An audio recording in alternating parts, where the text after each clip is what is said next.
자, 안녕하세요. 뚜껑을 봐봐요, 뚜껑. 이 딱공을 보면 뭐라고 되어 있냐면 금강반야 바라밀경 이렇게 되어 있습니다. 그래서 이 금강경은 두 가지 책이 있고, 요거는 이제 구마라집 본 요흥이라고 하는 사람이 만든 후진 시대 때, 요흥이 만든 건 아니고 요흥이 황제 때, 그때 이제 구마라집, 그래서 그걸 요진이라 그래요. 요진. 요흥의 진나라. 그래서 요진 뭐 이렇게. 그래서 그 후진 시대 때 전진이 있고 후진이 있어요. 중국 위진남북조 시대에 가면 위진남북조에 5호 16국이라고 그래서 북쪽에는 16개의 나라가 있었고, 그런 거 아세요? 들어보셨어요? 하나라, 성한, 그 다음에 이조, 삼진, 사연, 오량을 더하면 16개가 돼. 그래서 5호라고 하는 거는 선비흉노 갈저강, 선비흉노 갈저강. 대충 빨리 말해서 하나쯤 빼먹는 것 같지만 실제로 그렇지는 않습니다. 그거 여러분들이 착각하시는 거예요. 그래서 그 5호가 만든 16개의 국가, 하, 성한, 이조, 삼진, 사연, 오량. 그냥 앞에 숫자를 다 더하면 16개가 돼요. 그리고 그 중에 이제 전진이 있고 후진이 있어요. 전진이 있고. 전진은 들어보셨을 건데? 전진 못 들어보셨어요? 고구려의 불교를 전해준 게 전진의 부견이라는 사람이 소수리방 2년에 372년에 불교를 전해줬다라는 걸 중학교 때 국사 시간에 배웠지. 여러분이 이렇게 생각을 해보면, 이렇게 좀 한참 기억을 하면 여러분들에게 중학교 때가 있었어. 그래서 그런 시절에 배웠어요. 그래서 소수리방 2년에 전진의 부견이 불교를 전해줬다. 그래서 그게 전진이 있고, 전진 망하고 나서 전진이 까불다가 비수의 전투에서 사연한테 패해가지고 강남을 통일하려다가 패해가지고 망하고, 그 다음에 후진이 들어서는 거예요. 전진, 후진 뭐 이렇게. 그리고 왕조나 이런 거 얘기할 때는 전부 뒤에 나라가 생기니까 구분하려고 이렇게 이름을 붙이는 거예요. 그래서 이름 자체가 전진이 아니에요. 그냥 진이에요, 걔는. 근데 뒤에 또 나라가 들어서니까 우리가 마치 후백제 뭐 이런 식으로, 그러면 그 앞에 걸 전백제, 그게 후백제가 왕조가 좀 길었으면 전백제라고 붙였을 거예요. 근데 우리는 백제, 후백제 그냥 이렇게 붙이는 거지. 옛날 조선을 고조선, 자기네가 우리는 사근 조선이에요 이렇게 국호를 짓진 않았겠지. 그냥 뒤에 조선이라는 나라가 들어서니까 구분하기 위해서 고조선, 옛날 조선 이렇게 해서 그분이 이제 번역한 게 이 금강반야밀경, 금강경, 줄여서 금강경. 그리고 이제 그분이 번역의 표준을 만들어요. 그 구마라집이라고 하는 분이 번역의 표준을 만듭니다. 예전에는 이런 번역 사업이라고 하는 게 문화를 굉장히 높이는 문화 창달 역할을 해요. 이 경전들이 그 당시에 굉장히 중구난방으로 들어왔고, 그 북조의 여러 나라들이 이렇게 난립하니까 그 나라마다 다 틀린 거예요. 그래서 그걸 표준화 작업을 하는 거예요. 인도나 중국 같은 데는 다 지방 언어들이 다 다르고 문자도 좀씩 헷갈려요. 그래서 이게 잘 안 돼. 지그들끼리 대화가 안 돼. 인도는 문자만 수십 개가 쓰입니다. 언어는 더 많고.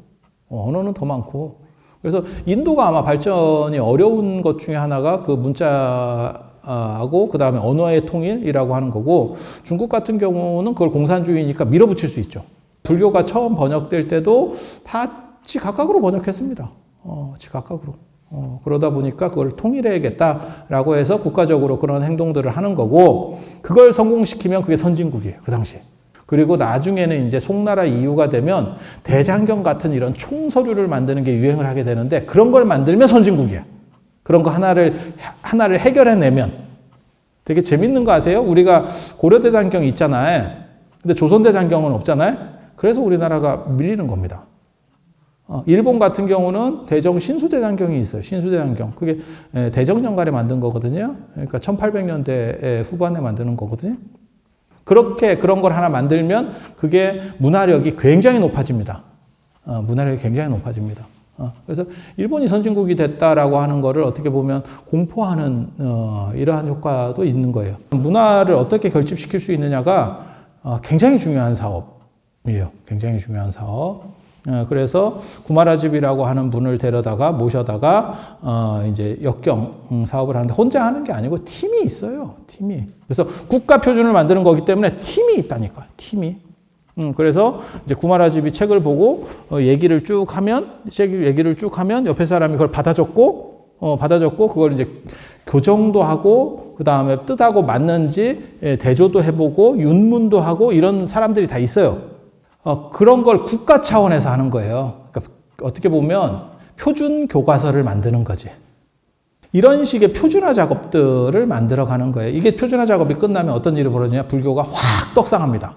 불교도 그런 표준화 작업, 그런 걸 보고 구마라집이 주도한 그런 사업을 국가시책으로 하는 거예요.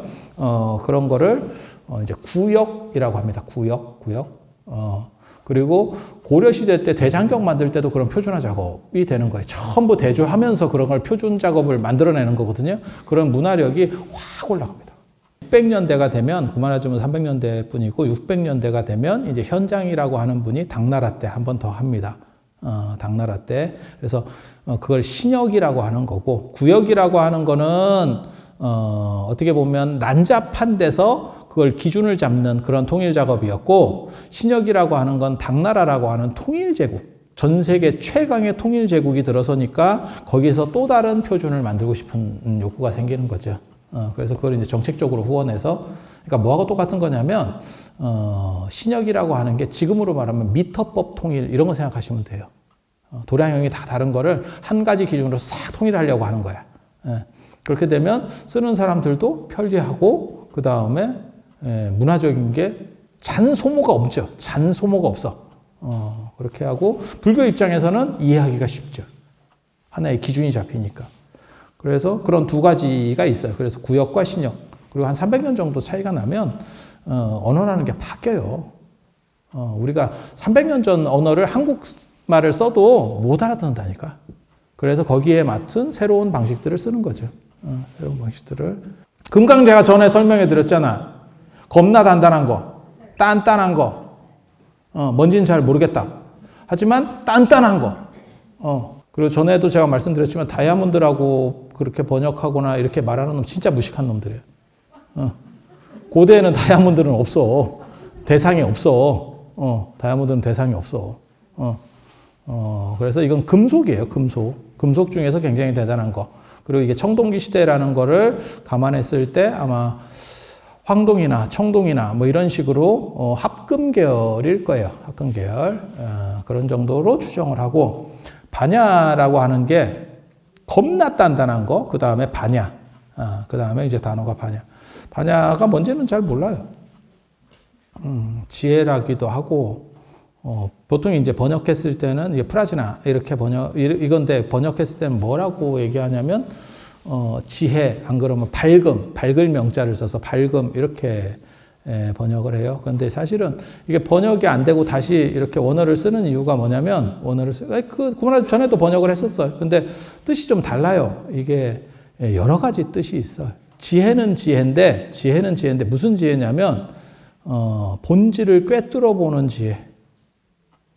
그래서 중국에는 이런 게 없어요. 그냥 지혜하면 중국 사람들은 슬기롭다, 지혜롭다. 그래서 현실에서 잘 대처하고 판단이 아주 쌈박한 거, 이런 걸 지혜라고 하는데, 이제 인도 사람들은 이게 좀 반야가 어려워.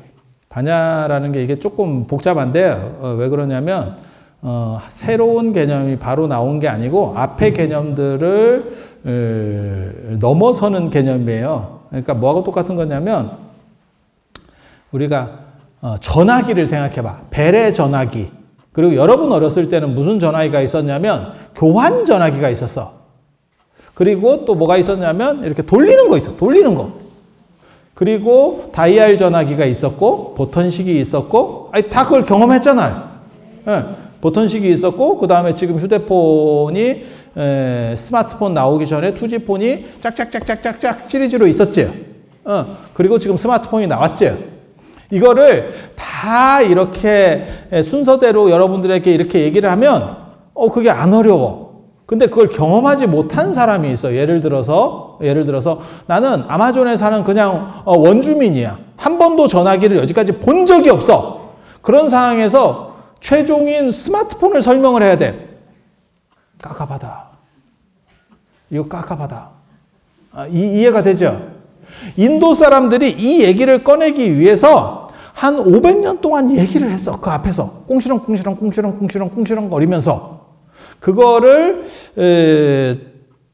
넘어서는 또 다른 버전. 그래서 이 반야라고 하는 게 어떻게 보면 반야 공사상을 얘기하는 건데 이 금강경의 핵심이거든요. 그게 뭐냐면 투지폰에서 아이폰이 나온 거하고 비슷해요. 아이폰이 나온 거하고 같은 핸드폰인데 완전히 달라. 투지폰이 계속 지금 쓰였으면 만약에 아이폰이 안 나왔으면 세상이 아마 많이 또 달라졌을 거예요. 지금 핸드폰이 나오면서 세상이 급변했거든요.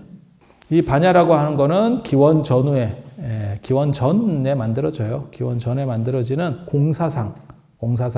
이 세상을 그냥 화학으로 생각해 보세요. 화학으로. 화학에서는 뭐라고 얘기하냐면 이 세상에 144개의 원소가 있다라고 얘기해요. 그 원소가 이렇게 결합되고 이렇게 결합되고에 따라서 걔도 됐다 얘도 됐다 하잖아요. 그죠?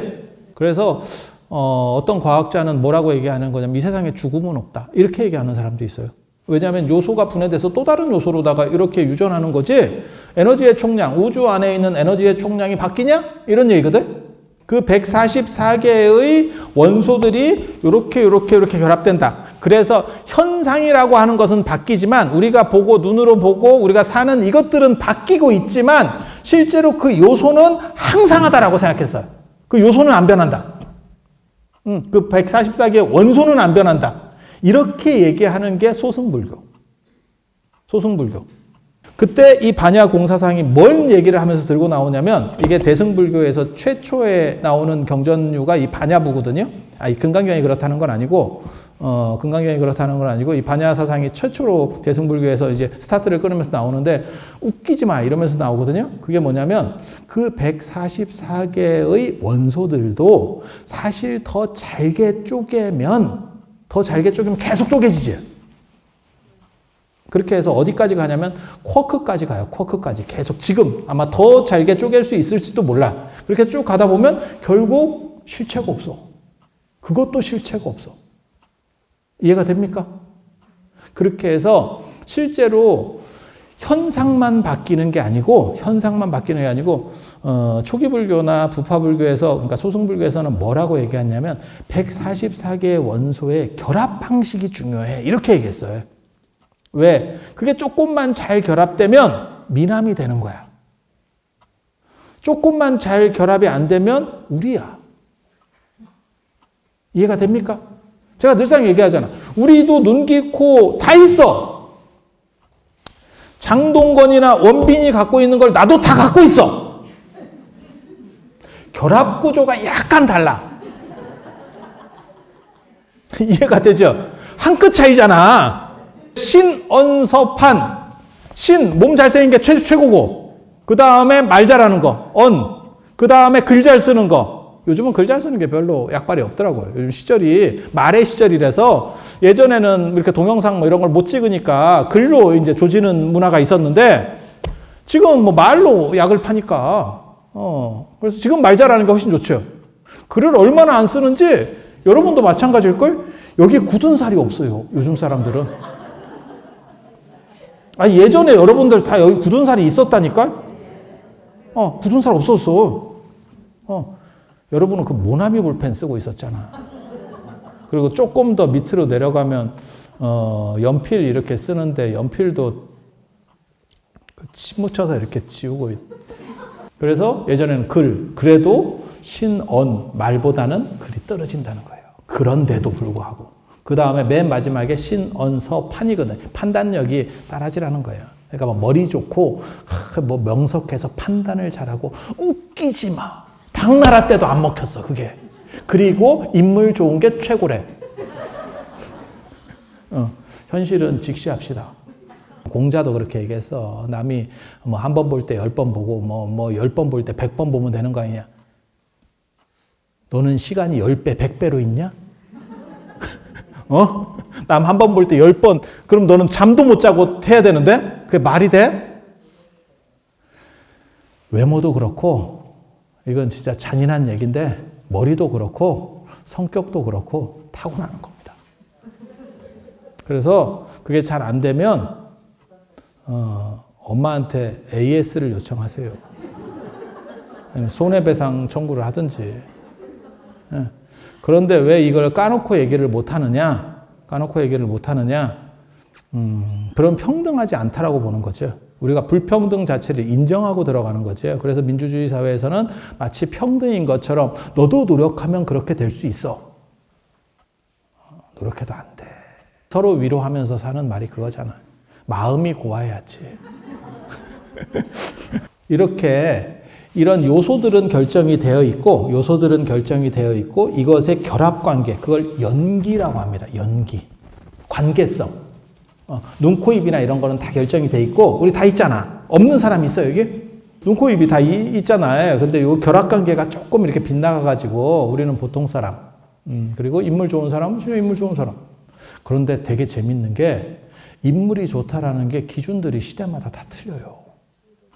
제가 그런 얘기 해드렸잖아요. 한나라 때 조비여는 진짜 얍실얍실해가지고 손바닥에서 춤을 춘다라고 할 정도로 얍실얍실한 스타일이에요. 양귀비는요, 그 당나라 때 모란꽃이 유행할 때 미녀라니까 모란꽃이 떡대가 좋아요. 떡대가 좋아. 여기 지금 여기 당나라 미인들이 많이 있다니까. 예전에는 내가 엄청 핵불닭볶음면이었거든? 근데 지금은 신라면이 됐어. 그래서 사람들이 좋아하는 거예요. 아니, 나 평생 이렇게 살았다니까? 근데 전에는 욕을 티바가지로 먹고 있었거든? 저놈은 말을 너무 함부로 해. 이런데 요즘은 뭐라 그러냐면, 재밌잖아. 이렇게, 아니, 세상이 바뀌었어. 아니, 나는 그대로인데, 내 주변이 바뀌었네? 각 시대마다 이렇게 달라지는 흐름이 있어요. 그건 인정하시겠죠? 그 시대에 맞는 거를 적절성, 중도라고 합니다. 중도. 그러니까 진짜 미남이 있어요? 미녀가 있어요? 아니, 그런 건 아니야. 하지만 각 시대를 대표하는 미남, 미녀가 있는 거예요. 그래서 당나라 때는 뚱뚱한 사람이 글래머를 엄청나게 좋아했어. 그러니까 양귀비가 먹어줘. 그리고 한나라 때 유목문화들이나 이런 게 좀 더 강력할 때는 조비영 같이 얍실얍실한, 어떻게 보면 지금 강동원 같은 스타일이 싶어. 좀 호리호리하고 얼굴 작고 뭐 이런 스타일이 싶어. 그래서 미녀, 똑같은 미녀라고 나와도 극단적으로 대비가 되는 겁니다. 극단적으로. 그리고 조선시대 때 여러분들 신윤복의 미인도 뭐 이런 거 한번 봐봐. 이게 미인인가? 이걸 어디를 봐야 미인이지? 자, 봐봐. 미남, 미녀는 어느 세월에든지 다 있어. 언제든지 있어. 한나라 때도 있었고, 뭐 당나라 때도 다 있었어. 하지만 그 기준의 적절점이 달라요. 그래서 그렇게 맞추는 걸 중도라고 하는 거예요. 그러니까 오관을 다 갖고 있느냐? 이건 요소설. 이건 요소설. 우리도 요소는 다 갖고 있는 거예요. 이것이 어떻게 배치되느냐? 그게 연기, 관계성. 그리고 그 중에서 가장 적절하게 딱 상황을 맞춘 거. 중도. 이게 초기 불교에서 소승불교까지의 철학적 핵심입니다. 그런데 반야 사상에서 뭐라고 얘기하냐면 그러한 요소도 사실은 허상이야. 그런 요소도 이게 항상한 게 아니야. 눈 있다 그래서 이게 눈이 계속 항상한 게 아니야. 이 반야가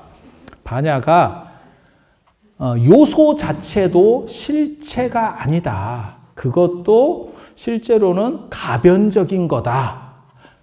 그러니까 144개의 원소는 실체고 그것들의 결합만 가상이다가 아니고 실제로는 그것도 가상이고 이 요소 자체도 가상이다 라고 말하는, 그것을 이해하는 그걸 이제 공사상이라고 하는데 그걸 이해하는 지혜가 반야예요. 영화 매트릭스 4가 나온대요. 그 영화에 보면 그 영화 안에서 이게 막 돌아가는 거잖아요.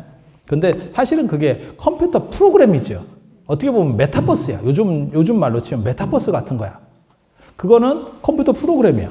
그러면 컴퓨터 프로그램 안에, 내가 지금 컴퓨터 프로그램 안에 있다고 칩시다. 지금 우리가 컴퓨터 프로그램 안에 있다고 쳐. 컴퓨터 프로그램에 이거나 이 책이나 이 공간이나 똑같은 거 아니요? 실체가 없는 거지. 맞잖아요.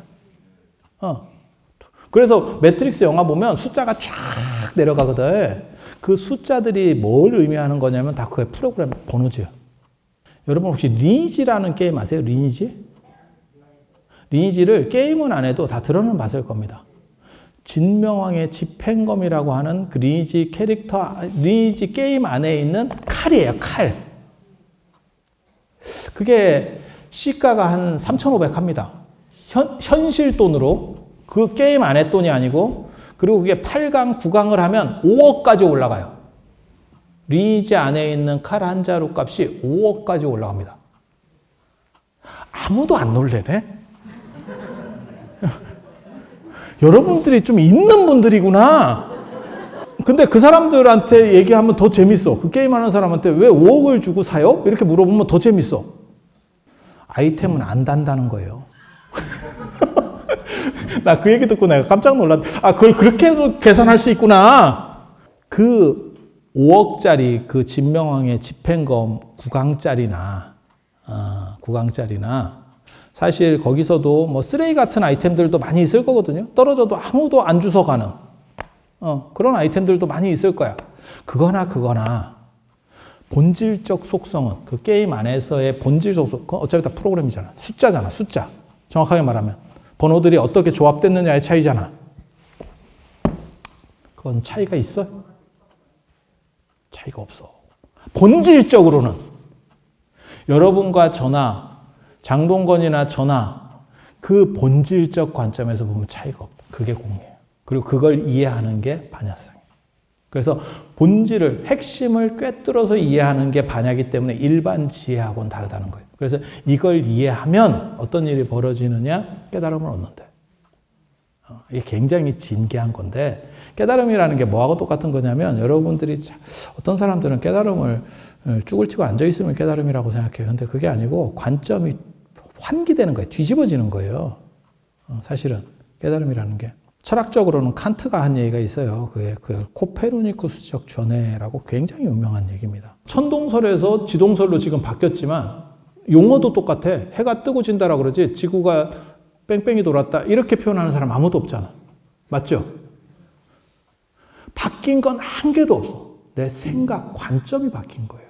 그런 걸 코페르니쿠스적 전해라고 그래요. 그리고 이게 얼마나 대단하냐면 이렇게 한번 생각이 바뀌면 다시 안 돌아온다. 천동설에서 지동설로 넘어갈 수는 있어도 지동설에서 천동설로 다시 못 넘어와요, 사람이. 우주선을 타고 나가가지고 네가 태양이랑 지구를 동시에 봤냐? 본 사람 아무도 없지.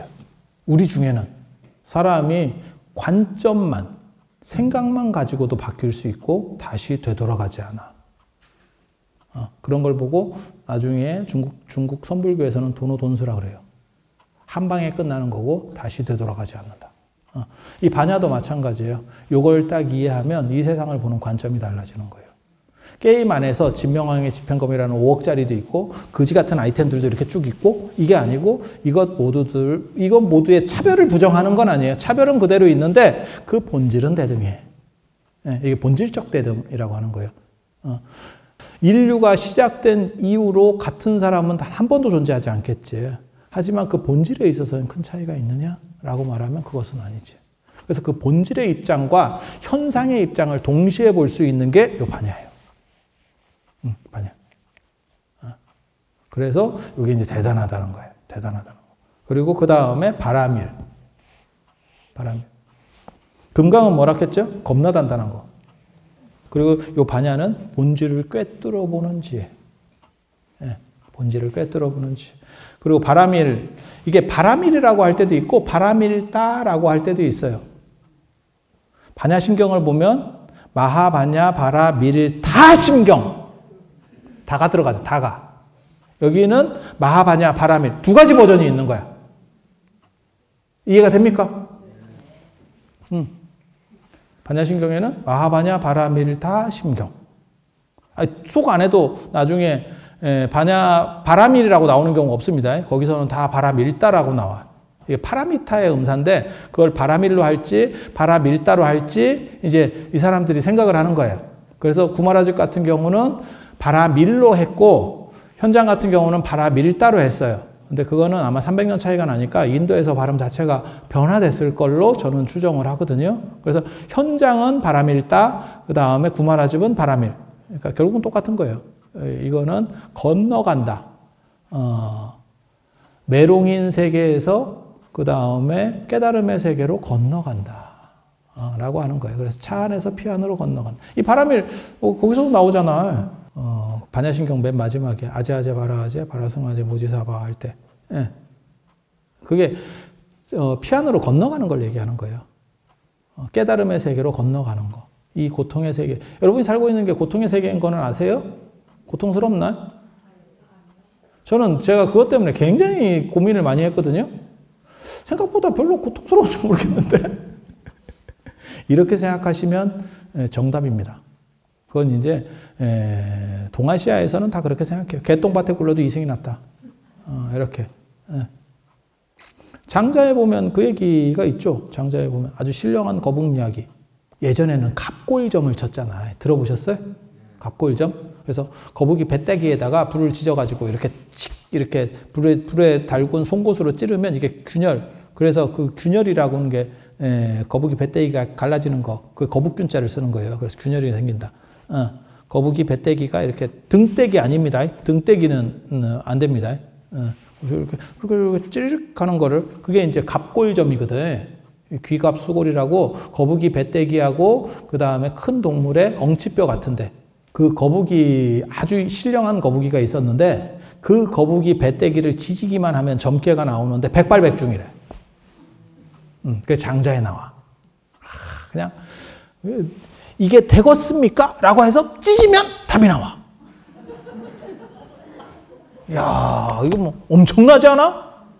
그래서 그 거북이를 국보로 모신대, 그 나라에서. 그럴 것 같지? 그래서 그 거북이 배때기를 비단에다가 싸가지고 보물같이 탁 모신다, 국보로.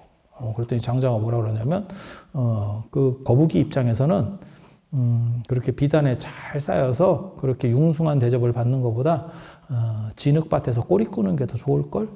꼬리를 끌고 다니고 쉽게 말해 살아있는 게 더 좋을걸? 이렇게. 그게 우리 속담에 있는 개똥밭에 굴러도 이승이 낫다. 똑같은 얘기예요. 그래서 동아시아는 현실 자체를 긍정하는 문화가 있어서 여러분이 고통스럽지 않다고 느끼는 거는 맞는 거예요. 그런데 인도에서부터 유럽까지는 현실을 부정적으로 봐요.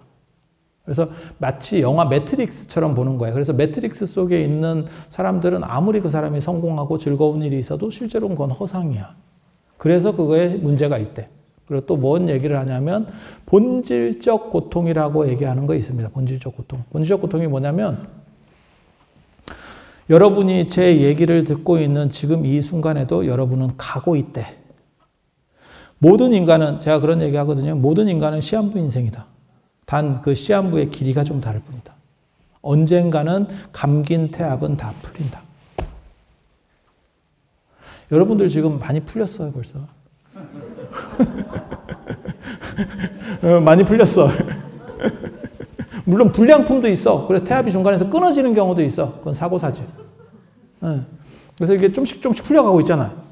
그 좀씩 풀려가는 게 죽음으로 다가가는 거고, 그게 어느 시점에서 이렇게 좀 풀리고 나면 무슨 일이 벌어지냐면 시계가 좀 늦게 가죠. 그 태엽 시계가 좀 오래되면 시간이 좀씩 안 맞습니다. 그게 노지, 늙음. 그래서 늙음으로 가고, 늙음이 고통. 그래서 노병 사는 고통이다. 보통 이제 그렇게 나오죠. 그걸 본질적 고통이라고 하고 피할 수가 없어요. 인간은 피할 수가 없어. 병의 고통은 뭐 어렸을 때부터 알았으니까 그거는 아프면 그렇잖아요. 관세음보살하고 별로 안 친했다가 아프면 갑자기 친해. 그때라도 친해야지. 어떻게 다 죽게 생겼는데. 죽음이 왜 고통인지 아세요? 제가 이해할 수 없었던 것 중에 하나가 왜 인도부터 유럽까지 사람들은 삶을 고통이라고 보는가. 그거는 노병사, 이런 본질적 고통이라는 거예요. 이거는 사람이 피할 수 없는, 마치 감긴 태압이 풀어지듯이. 근데 죽음이 왜 고통인가를 생각을 했더니 인도 사람들은 윤회한다고 생각해서 그래요. 경기가 끝나는 게 아니고 로그아웃해서 나가도 또 로그인하고 들어와야 돼. 그래서 인도에서는 생사를 고통이라고 봐요. 생사를 고통이라고 봐요. 그래서 생사로부터 벗어나는 게 깨달음이라고 봐요. 깨달음이라고 봐요. 우리는 죽으면 끝나는 거 아니요? 이런 생각을 하고 있기 때문에 그게 고통인지 잘 몰라. 그런데 또 다시 경기가 시작되는 거야. 재미없는 경기가 또 시작되는 거야, 이게. 그래서 죽음도 고통이고 생도 고통이에요. 생도 고통이에요. 삼국유사에 보면 사복이라고 하는 사람이 어머니가 돌아가셨는데 그 장례를 지내면서 원효한테 네가 조사를 한번 해봐라. 원효하고 친구인데 원효보다 센 걸로 나옵니다. 캐릭터는 낳지 마라. 고통이다. 죽지 마라. 고통이다. 이렇게 조사를 했어요. 그렇게 했더니 사복이 뭐라 그랬냐면 원효 혓바닥이 너무 길다. 그러면 너는 어떻게 하겠느냐? 이랬더니 생사가 다 고다. 되게 재밌죠. 왜냐하면 불교가 유행할 때는 이 생사가 고라고 보는 판단도 있었구나. 우리는 생은 축복이라고 보잖아요. 그런데 네가 행복하냐? 라고 한국 사람한테 물어봤는데 연세 드신 분들이 오히려 행복하다라고 말하는 비율이 높고 젊은 사람은 굉장히 불행하다라고 말하는 비율이 높아요. 여러분들이 알고 있는 이런 현상적 행복 말고 본질적 고통은 젊은 사람이나 나이 든 사람이나 다 똑같이 가고 있는 거예요. 죽음의 앞으로 우리는 그러니까 블랙홀로 빨려 들어가고 있는 거예요. 정확하게 말하면 죽음이라는 블랙홀로 서서히 빨려 들어가고 있는 거지. 좀 멀리 있는 놈은 덜 빨려 들어가는 거고 그 다음에 좀 가까이 있는 놈은 더 훅 가고 있는 거죠. 그래서 그런 거를 넘어서는 게 바람일이에요. 바람일. 그래서 지금 우리가 고통 속에 있는 이 세계 속에서 저쪽으로 이상세계, 그 다음에 저기 이제 좋은 쪽으로 넘어간다. 라고 하는 게 바람일. 그리고 경이라고 하는 건 수트라. 성인의 말씀 아니면 성인이 직접 손댄 것들을 경이라고 기준이 되는 책. 다음 시간에 이제 송경의식 그 얘기를 하고 오늘 그 제목 했잖아. 이거 맞다. 제목에 대해서 아주 기가 막힌 이야기가 있는데 못하겠네. 그래서 다음 시간부터 이제 금강경 얘기를 본격적으로 들어가 볼 수 있도록 수보리 성질 더럽다. 그 기억해. 수보리 성질 더럽다. 자, 오늘 이상 마치도록 하겠습니다. 자, 들어줘서 감사합니다.